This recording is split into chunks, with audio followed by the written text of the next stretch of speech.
Greetings everyone, Ishambard here. Hope you're having a fantastic day. So, doing something a little bit different. I say a little bit different. We're doing what we usually do, which is we play games and we have a good time doing it. Well, say we have a good time doing it. Depends on what your opinion of a good time is.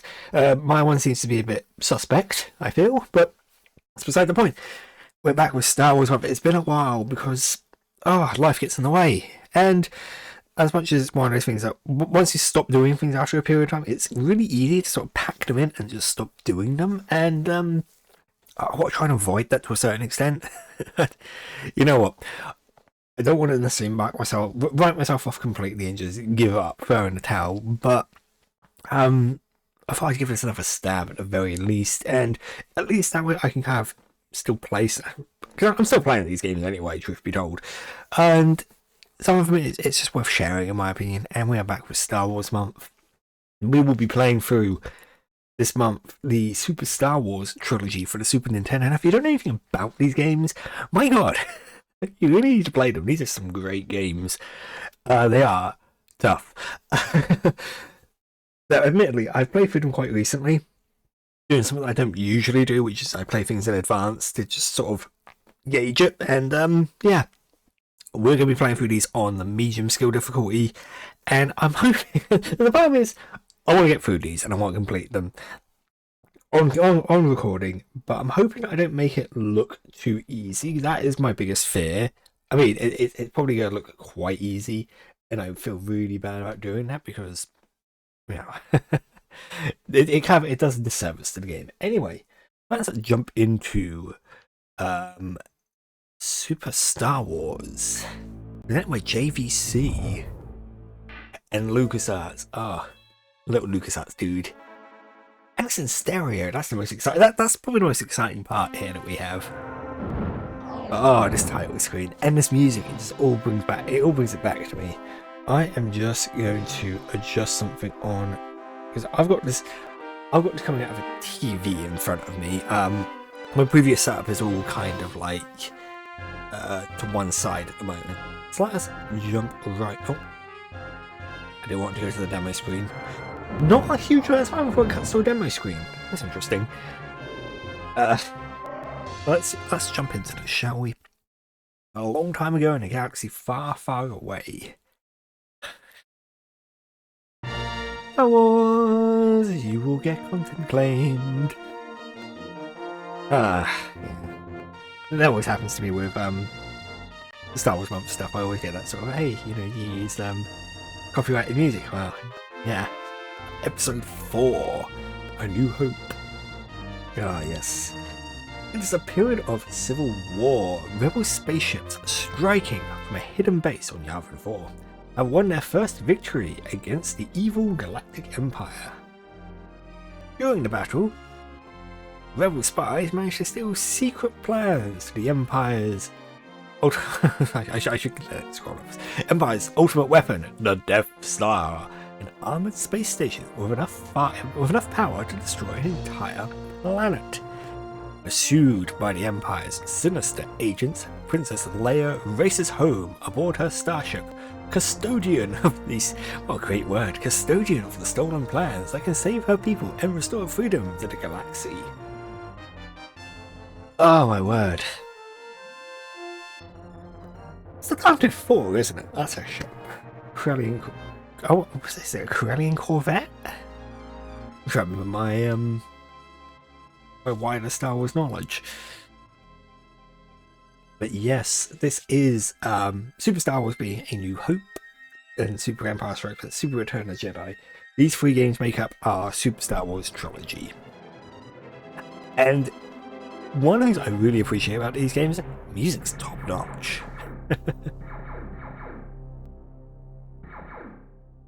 Look at that, we have a Star Destroyer chasing after our little Corellian Corvette. I'll tell you what, even the little cutscenes in this game, they all look really impressive. Obviously they didn't shoot at the escape pod because there were no life forms aboard.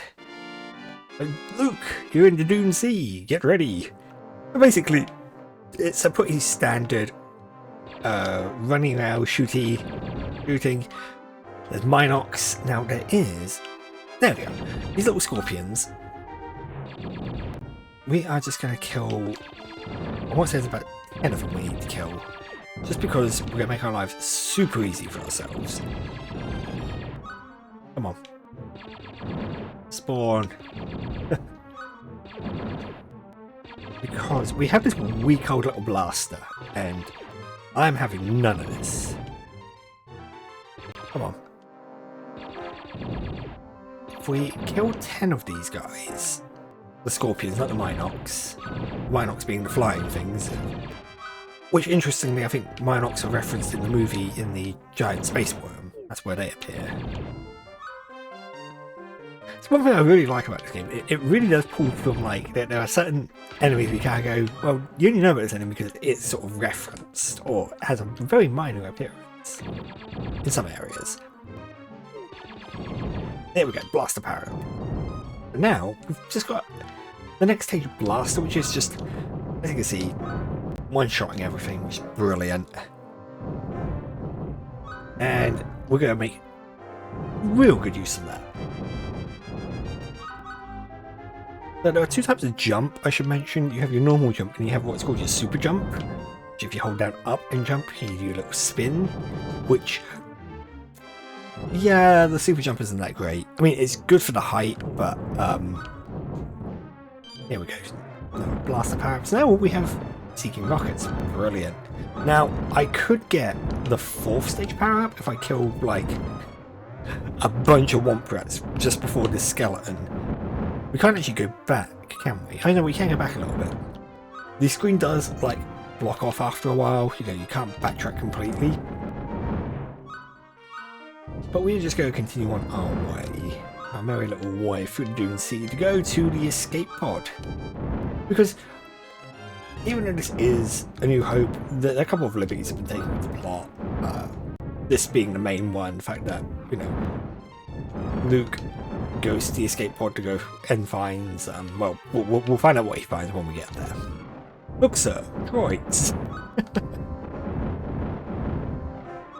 But, yeah. These games are kind of notorious for throwing just quite a lot of enemies at you. Now, this one's not so bad. It was actually quite straightforward. But here we go, our first boss fight, the Sarlaac Pit Monster. The reason why I've opted for the Seeker missiles is just so I can destroy his rocks that he shoots out much easier than using the flame weapon, or even if I wanted to get the next upgrade, the rapid ion cannon. No, I'll stick to. Oh, there it is. I'll stick to the Seeker for this, because now we can just sit here and just shoot to our heart's content. We can even do this on the hard difficulty. The boss isn't too challenging. There is no real strategy to it other than shoot it. If you have the bog standard blaster though, you're probably going to be in a world of pain, because the bog standard blaster is so much weaker than like anything else in this game. It's a joke of a weapon. There we go. Stage clear. Over here! Hey, help! Please help! I am C-3PO, Human Cyborg Relations. Something terrible has happened. I wonder if this is the conversation you had with the Jawas. My counterpart, well, except for them saying that his counterpart was captured by Jawas. We must find him. And we get our first vehicle section, because of course there has to be vehicle sections in a game like this. But what I'll say about these vehicle sections are they're actually quite fun. They're not god awful. Though we have to be careful, because the thermal detonators that the Jawas throw at you do a lot of damage. And our aim is we just need to kill, well, 12 in this stage, I think it was at the start. We just kind of zoom along. We've got 2 massive cannons, which, you know, would have been nice if Luke had those when he went to go see old Ben, wasn't it? Just massive cannons on his land speed and blow away the sand people. But then again, that would probably make him come across a bit like a villain. We also have some boosters, which we're going to use in a bit. We can refuel by destroying these, what's that called? We can just get fuel by destroying these moisture evaporators, I think they're called. So does he use water as his fuel source? But yeah, we just sort of then boost our way towards the tank crawler. There was no point in taking it slow. We just want to get to the end of this level quickly. So this is probably where the game gets challenging. Now, something I did learn quite recently is there's a time when you pop right-hand corner. You can ignore that time. Don't worry about it. It is it's there, but it's not going to have any impact on us.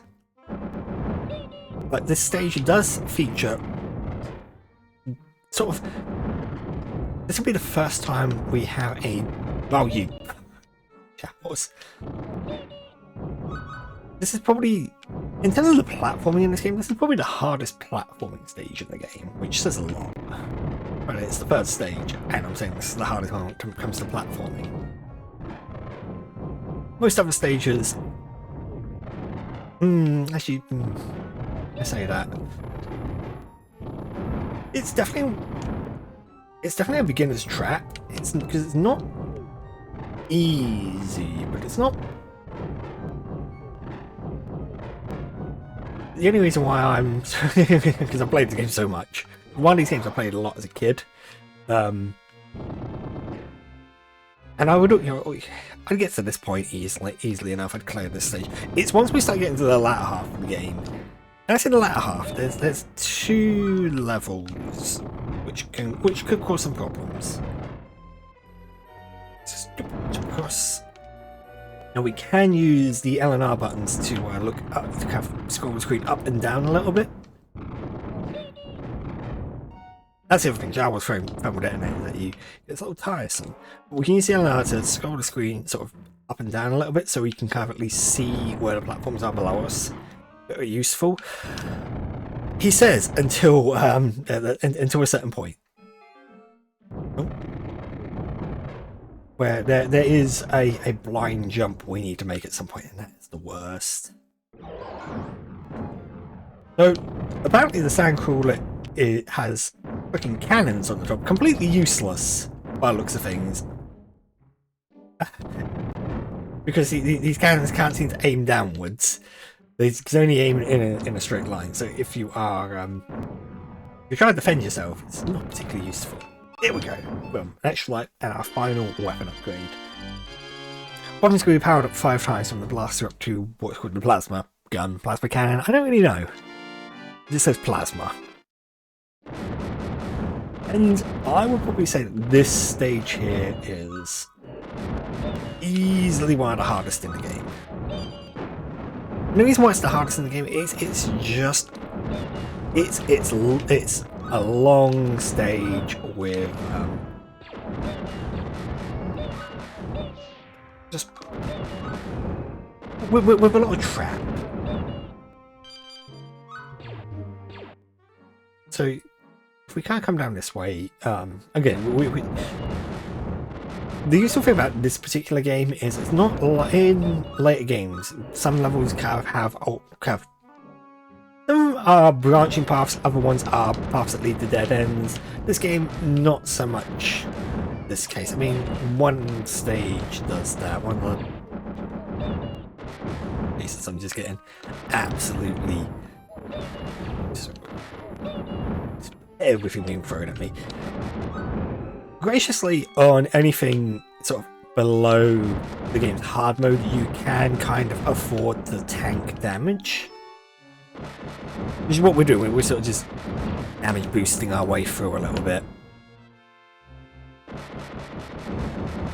You can't always do that, necessarily. This game, it's not so bad. Empire Strikes Back, you want to avoid damage boosting, really, because it just leads to pain. And ideally, we want to try and do this without... We want to try and get through this stage without dying. There's a reason for that, because dying on this stage... we have spikes. Oh yeah, there's a secret here. Yay! Filled with health, blaster power-ups, and an extra life. Oop. So one thing that I will say, I am hitting like checkpoints in the level, so this is actually one of the level checkpoints.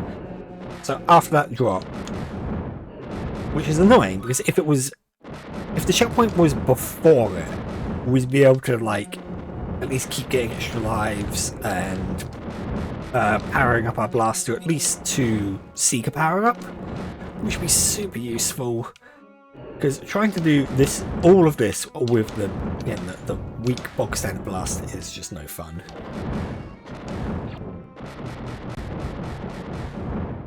Now I'm wondering if I can make my way. I wonder how far I can get in about half an hour. I'm hoping I can hit Mos Eisley. That'll be my goal.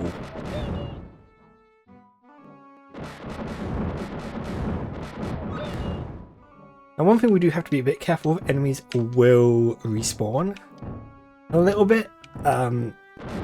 If you go off screen, they will kind of respawn. And in some levels they do just, in certain areas they will continuously respawn. Stormtroopers do that a lot on Mos Eisley. So we're just going to come up onto this little ledge here, duck down and shoot. Because we're going to encounter our first mini-boss, this, whatever that was. Dead. That's what it is.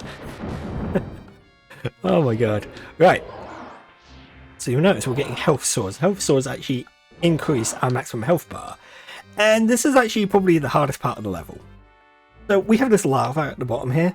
And this lava will either instantly kill us or it will mildly inconvenience us. I don't really understand what the rules are for it. So let's avoid falling into it.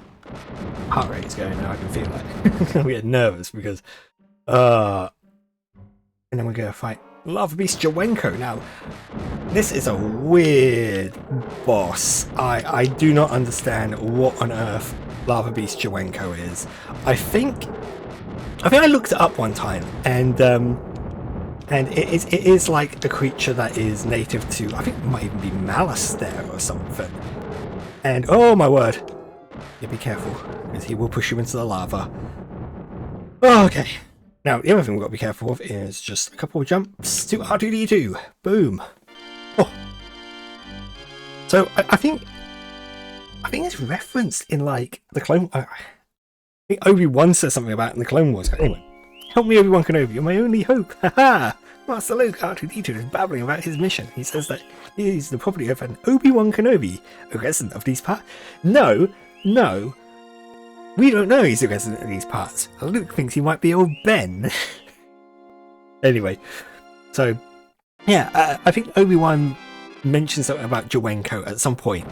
I think there's a quote on like Wikipedia or something. Oh, stupid frogs. Ah.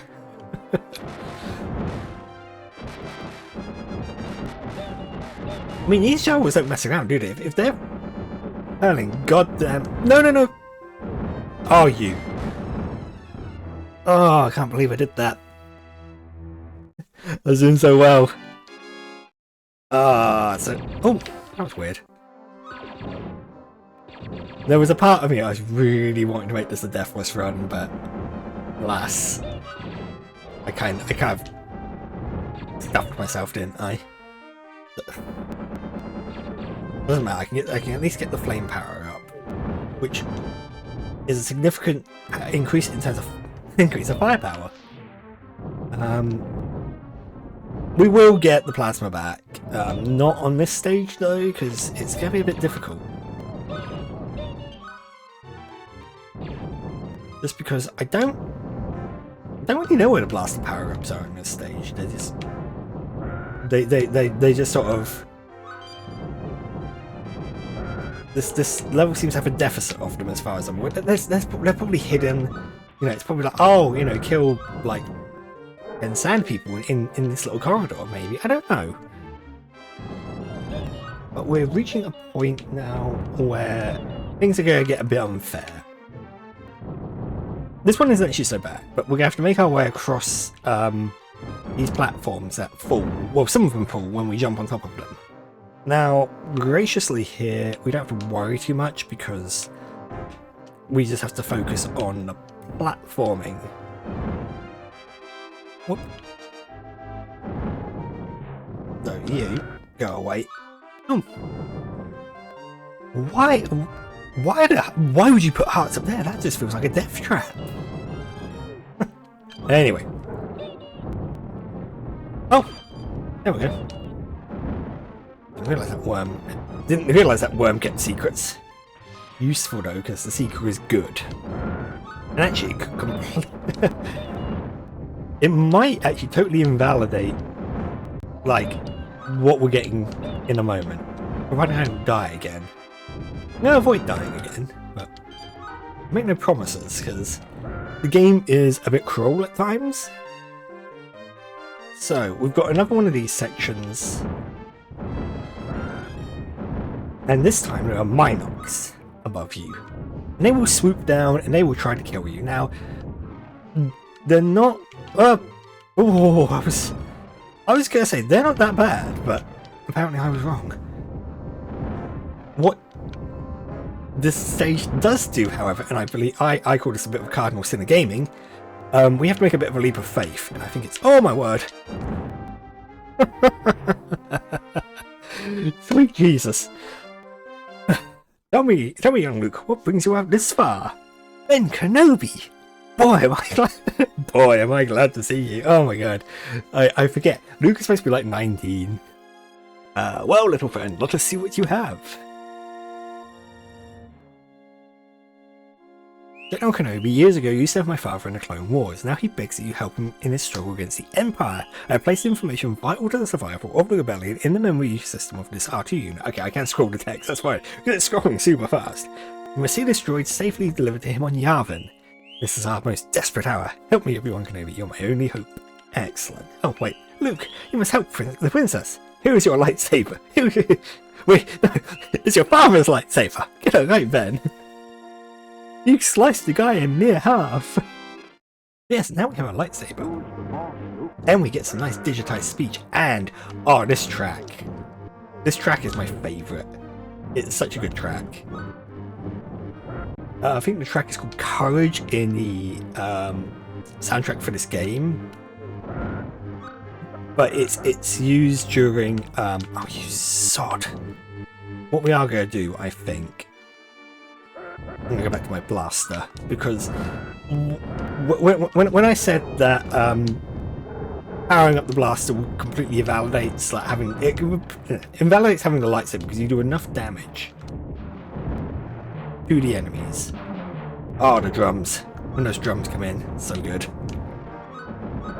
We've got to make our way through like 4 or 5 Bantha, I think. 4. I want to say it's 4. And the annoying thing is, when you're doing this stage, if you die or have died, you're probably better off using the lightsaber, but if I just show you. This is typically how the fight with using the lightsaber will go. You'll notice how much damage I took. And the problem is... They're dropping thermal detonators. Nice. So yeah, using the lightsaber, you're going to soak up damage. So you can restore health by like forcing more sand people to spawn. But it's not particularly straightforward. But we are just going to carry on.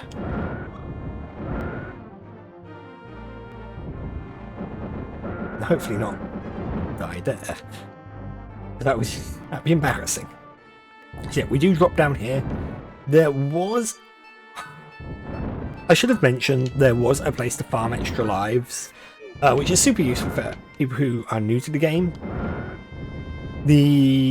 Where that second set of platforms was, instead of jumping across the platforms, if you fall down and hug the wall, yeah, we're just going to sit here and fire at this mutant Womprat. If you stand back and just, well, when you reach that point with the jumps, if you were to jump and then hug the left wall as you go down, you'll fall into like a secret cave. And in that secret cave, you know, I'm going to just get a little bit closer just so I can fire more rapidly at him. keeping far enough away that his weird little mutant... Oh, wow, wow, wow, his mutant arm's hurt. I honestly think when I've done this just using the blaster, I'd probably do more damage to him. Oh, Jesus.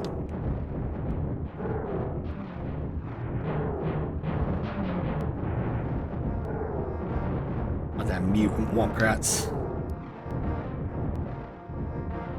We're going to bullseye him and be done with this. Yeah, I think we can get ourselves up to Mos Eisley, which is quite a good place to probably end this. I mean, I might do the Mos Eisley stage as well, so we can start in the cantina. Which is, oh, that's a stage, isn't it?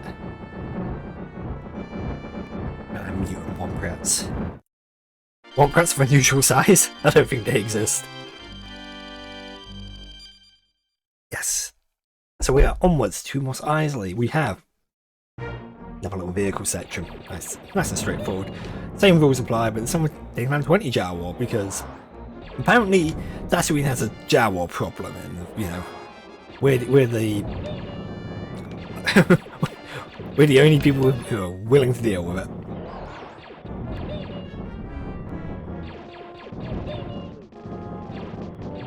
I mean, this game has been a bit of a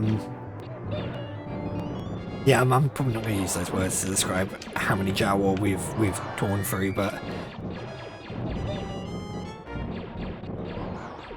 yes, that's us. So deal with these because at least, you know, compared to some other vehicle sections that I've done in Super Nintendo games or even in games in general, the useful thing is lining up your shots is actually quite easy on this one because it's not like I'm because we're on like this sort of plane that as I fire it's not like it's only going like a few feet and then hitting the floor. It's because we're doing it like a slight we have a slight viewing angle. It's difficult to explain. It certainly makes it a lot easier. There's Empire Strikes Back. When we get to that, we'll see it done. We'll see vehicle sections done way worse, which is a bit disappointing because that's a later game.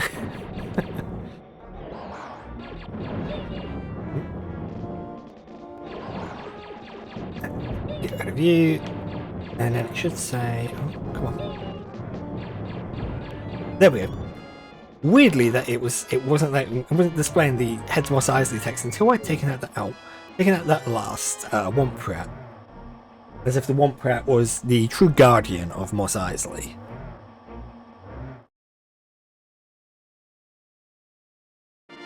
Right, so we are in Mos Eisley now. Something that you may notice is that I don't have my my Seeker missiles, and that's because I noticed a problem with my capture card. It just decided to freeze at a certain point.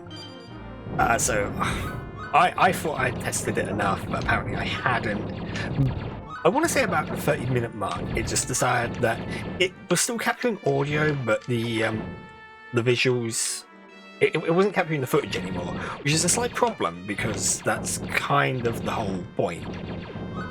So yeah, that's a little, it's only a little bit frustrating. It does actually open up a couple of other issues now, but yeah, let's not worry about it too much. Let's carry on just talking about the game as it is. So yeah. Mos Eisley is filled with stormtroopers. They will basically actually spawn. Now that we have the flame, they can be a lot easier to take out because I think they basically die in one hit from it. Except obviously like the E-Web ones, which shoot Seeker missiles, which is great fun.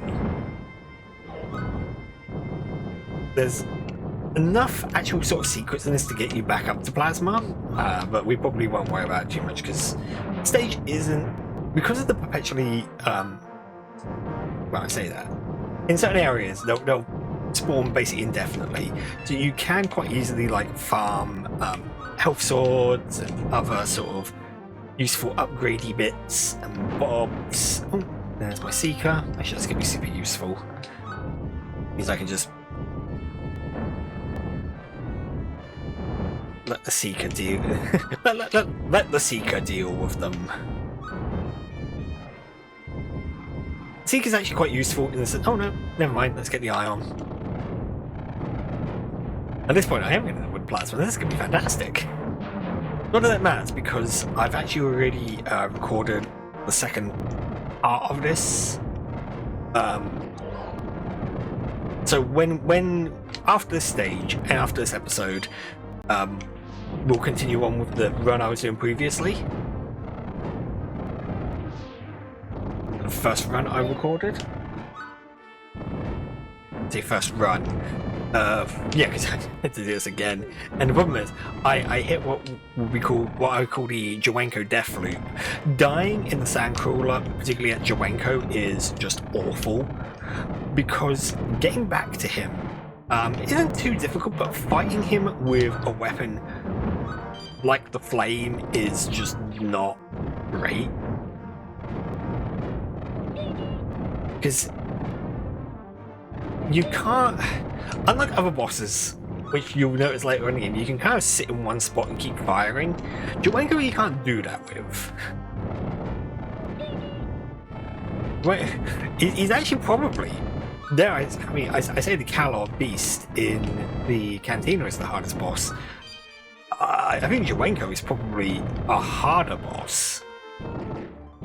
The chance that you will game over against Jawenko, it's just how it goes.